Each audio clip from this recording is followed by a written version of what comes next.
Chapter 14. Special Relationships, Earthly and Human. The purpose of the life you share here with your brothers and your sisters has been to challenge God's creation.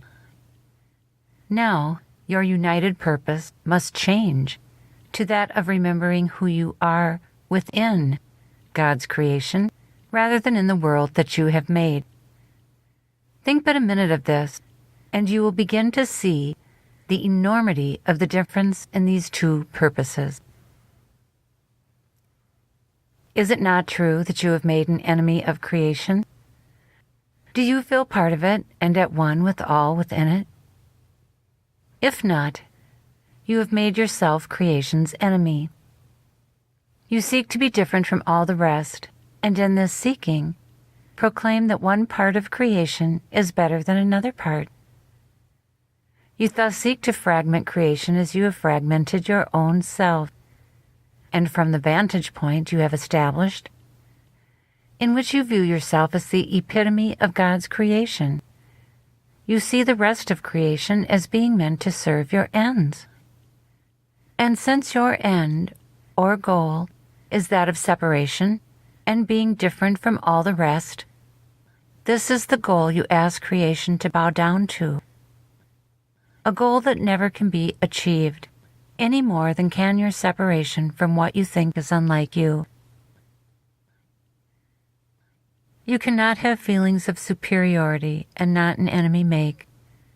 The same occurs when you would make yourself inferior, and you are always making for yourself a place at one of these extremes, and all this effort and conflict arises simply from your insistence upon being separate. He who is your enemy you cannot help but be at war with. Where there is war, there can be no peace. War is not simply the existence of external activity.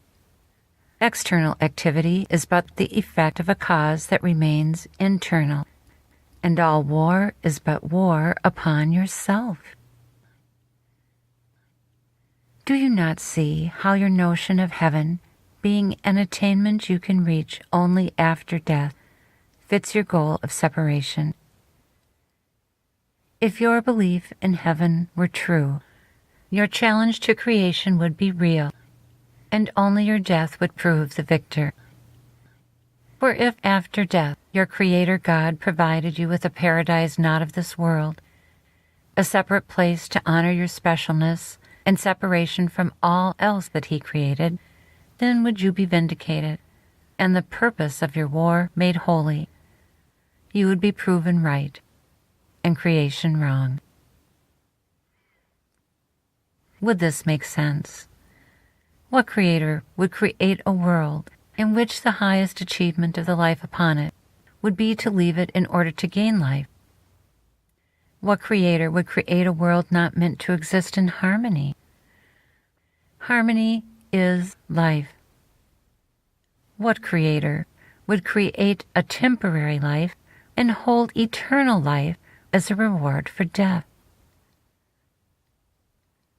If you can see the senselessness of a creator and a creation such as this, and still believe in it, then you must believe in a God who is insane. You who pride yourself on reason and practicality, think if a creation such as this could contain any reason whatsoever. Why then do you believe in it? You who have made a God of reason and of intellect, think carefully now of what your reason and your intellect have made for you. How terrible would it really be to realize that, although you have tried mightily, a creation such as this cannot be made to make any sense at all. Those who have turned their backs on God and refused to believe in such nonsense have simply refused to make reason try to fit the unfittable without seeing that an alternative exists. You are not asked to believe the unbelievable or to disregard all that reason would say to you. Only the opposite is true. You are asked rather to give up the laws of chaos for the laws of reason, the laws of illusion for the laws of truth. Think you not that reason opposes love, for love gives reason its foundation. The foundation of your insane world is fear. The foundation of heaven, your true home, is love. The same world, based upon these different foundations, could not help but look quite different. Your ideas of love, however, fit your goal of separation as neatly and conveniently as does your idea of heaven. For what you require of love is that it set you apart and make you special. Much more is demanded of those you love than of any of your other brothers and sisters. The more that is required is all to feed your idea of your own specialness. You look for constant verification that this one you love loves you in return. And if this attention is not provided, you feel you have cause for claiming wounds that cannot be healed and reparations that cannot be paid. You thus hold the one you love the most in the greatest bondage and call that bondage a relationship. This can be most clearly seen in relationships that were once everything to you and have since failed you. This can be a memory of any relationship, and each of you has one. It can be of parent and child, of best friends, of a marriage or partnership, or even that of a mentor or student.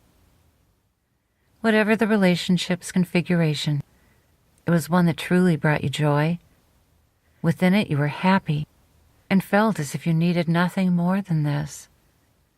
It was a relationship so intense that at its peak you would have begun to see its continuation without change as the major goal of your life. Without it, life would not be worth living, and so it was necessary to retain it at all cost. This is a classic example that reveals much to you about yourself and the world you have made, if you are but willing to look at it with eyes that truly see. It is the magnifying glass that will allow you to see your world in all its mad confusion. For what caused you such great joy seemed to come at the cost of pain, and to leave you more alone and comfortless than before. How could this be said of love? And how could it have failed you so? And how, if it were real, as it surely felt as if it was, could it prove anything but that love is no answer and surely not for you? We must begin with what is obvious, a simple point that some of you have denied and that some of you could not. What makes this relationship stand out in your mind and feel so painful in your memory of it is that it was quite real in a way that is different from your relationships before or since. No other relationship affected you in such a way. Never were you more sure of a relationship's value to you. Anything that could make you feel so joyous, so safe and warm and loved, could not help but hold a value quite beyond compare. In this you were correct. It was no illusion that caused you to feel this way. This was not the love that passes for love in this world, but something else entirely. For at least one brief moment, this was true love. For nothing but love can be the cause of joy, nor offer a haven of safety in an insane world. It is your response to love that concerns us now, for the return of love is coming, and you do not want to make the same response again. Everything that you consider valuable you want to keep. This makes perfect sense to you, because the foundation of your world is fear. Were the foundation of your world love, everything that you consider valuable you could not wait to share. Perhaps you think the desire to keep things for yourself stems from something other than fear. You might call this desire pride or security, or even accept that it is vanity before you would call it fear. But fear is what it is. Only fear breeds the feelings of lack that stand with it, the cornerstone of the foundation of your separate world. You do not realize that you have created a universe for yourself, a universe that you are required to maintain and that without your effort would dissolve. This universe is yourself, and you are everything in it. Do you not believe that were you to perish, something quite unique would be lost to the world?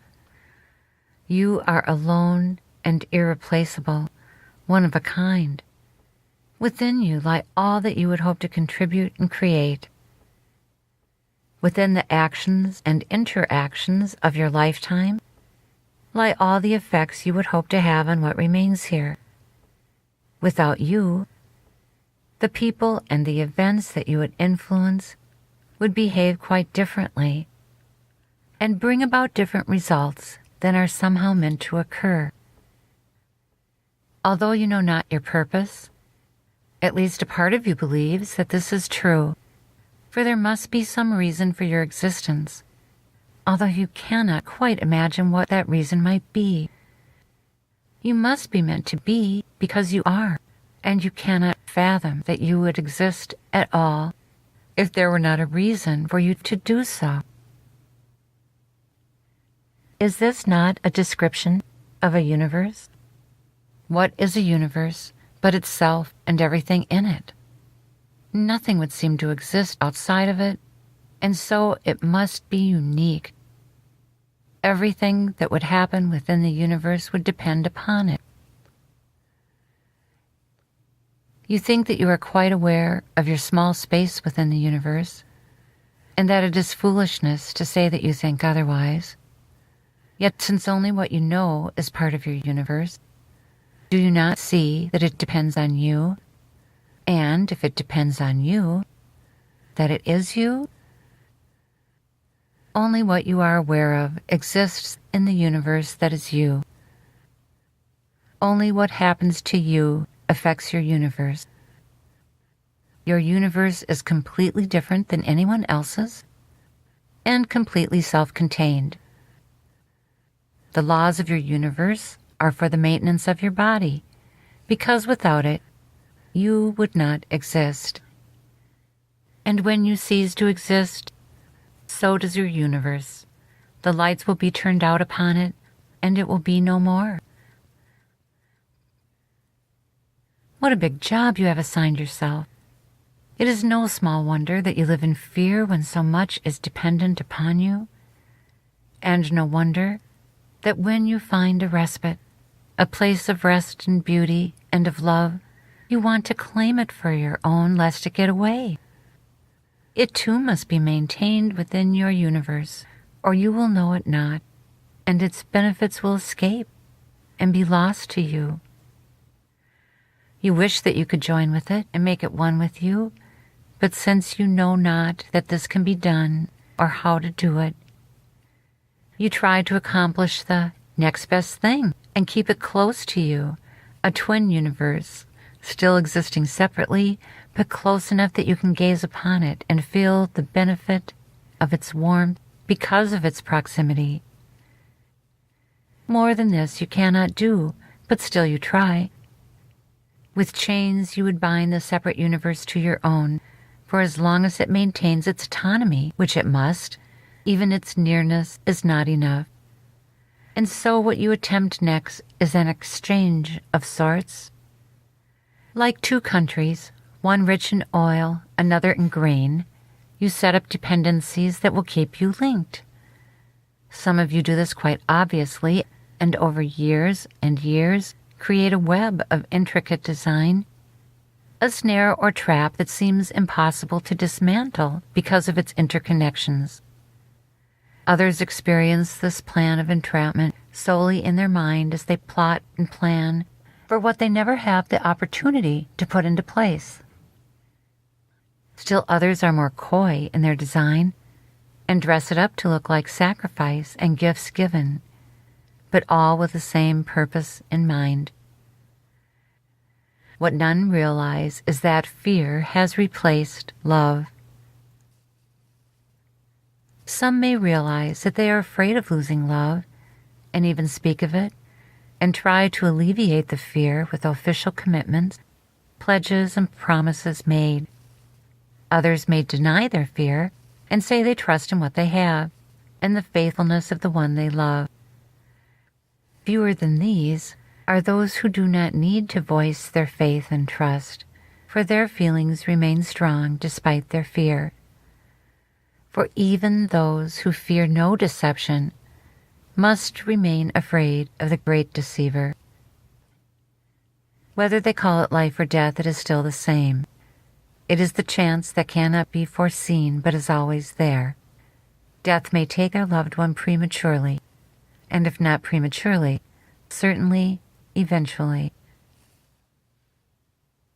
And all of these, those who would admit to fear and those who would not, would still believe that love exists despite fear's claim upon it, and think that they are lucky to have found a love to shield them for a little while from all the other things they fear. And yet the greatest fear of all is that of loss of love. You who have given everything to be alone and separate, fear most of all that which you have given everything to attain. For what is loss of love but confirmation of your separate state? What is loss of love but being left alone? Loss of love comes from only one source. Call it fear or call it separation, but it is still the same. For in your separated state, you ask that love make you special to someone else, and that one special to you. You think this is what love is for, and so you make of it something it is not, and only call it love. Heaven can only be made to seem to fit your goal of separation, and the same is true of love. You cannot change what love is or what heaven is. All that seems to make it change is the function or purpose you would give it. It is but you who gave heaven the purpose of giving you something to look forward to, a reward for life lived according to your own rules, a reward to be gained by some and not by others, a pinnacle of achievement that will prove your rightness and your success after you are gone. Love you give the same purpose, but bid it do the job of rewarding you here and now. It, like heaven, is your proof that you are good and worthy, special, and to be rewarded for your specialness. You have thus placed love and heaven together in a parity of creation's meaning of each. Yes, they go together, and this you know, but the purpose of neither is what you have ascribed it to be. The purpose you give each thing within your world is what makes it what it is to you, and as each purpose you have ascribed to anything proceeds from the foundation of fear that built your world, each purpose is as senseless and as reversed from the truth as is the next. This is why this course cannot just talk of love and bring you any closer to it than you are. While you realize not the purpose of anything in truth, you cannot know love or your own self. While your purpose remains to make yourself and others special, you will not put an end to the separation, and you cannot just let go of your own specialness, for as long as you hold on to the specialness of others, you hold on to your own. There is no reason to hold on to another's specialness unless you hold on to your own. And what you give to others, you keep for yourself. Give another specialness and you keep it for yourself, as well as see it in them, instead of seeing their glory.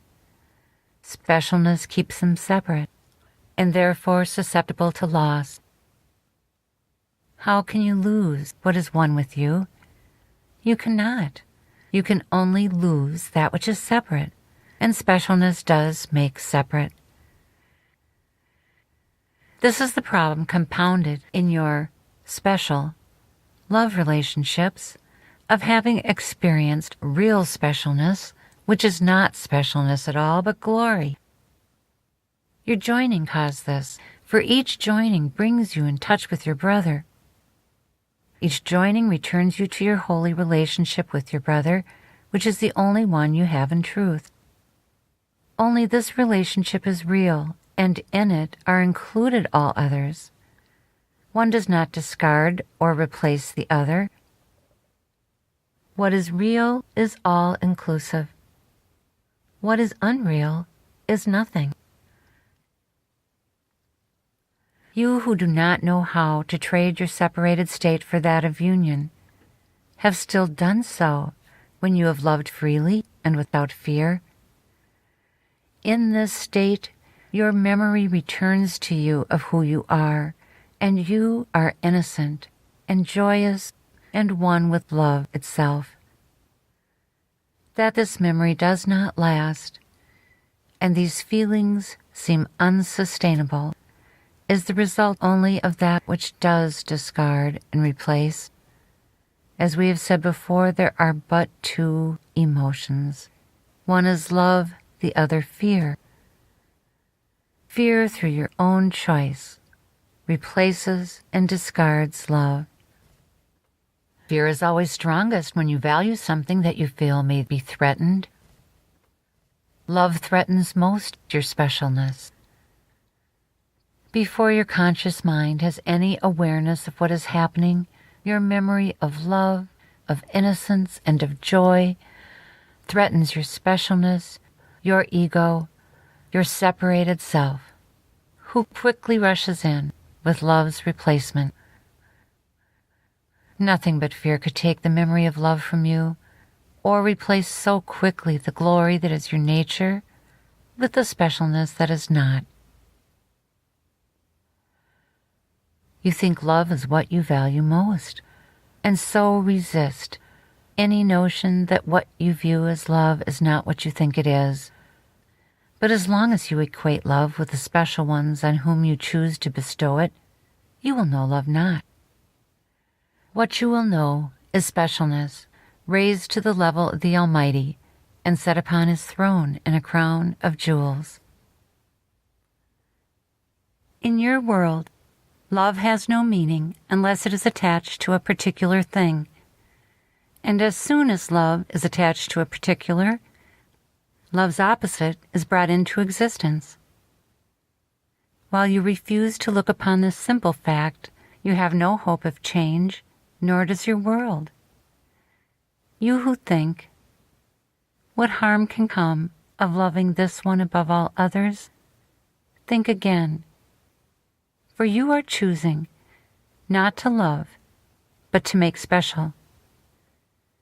And you are choosing but to make love's opposite real to you and those you claim to love, as well as those you claim not to love. Let us ask instead how loving all as one can bring harm. If you love all the same, what loss is there to anyone, including the one you would choose to make special? All that is lost is specialness. This is the view of life you cannot imagine bringing about or bringing joy in its coming. But this is what you must begin to imagine if you desire to accept love's coming, instead of to reject it once again. For your refusal to give up specialness is your refusal of the Christ in you, and a refusal of love itself.